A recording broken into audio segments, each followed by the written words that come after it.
Yeah, I think it was disgraceful that American flags were on the stage for this summit because an American president was not.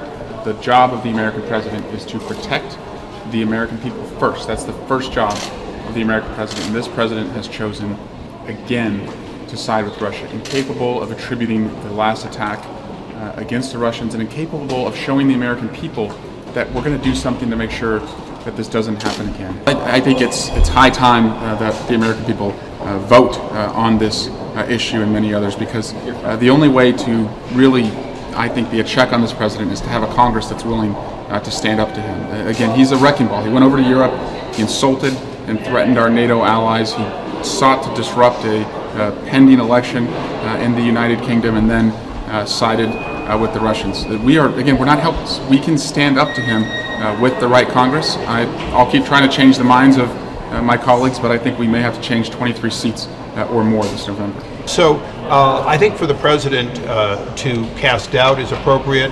I don't cast doubt on the U.S. intelligence community. Cast doubt on the validity of any number of these things. That's fair. Having said that, Putin is an evil man who has killed many people in his own country. Well, I've said repeatedly that the calls for extradition are absurd.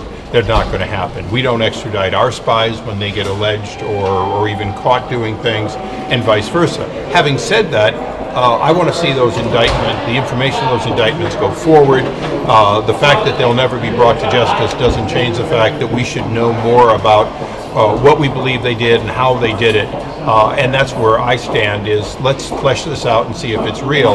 Let's remember that we're more than a year into an investigation that claims there was that there was collusion with the Russians without a shred of evidence there was.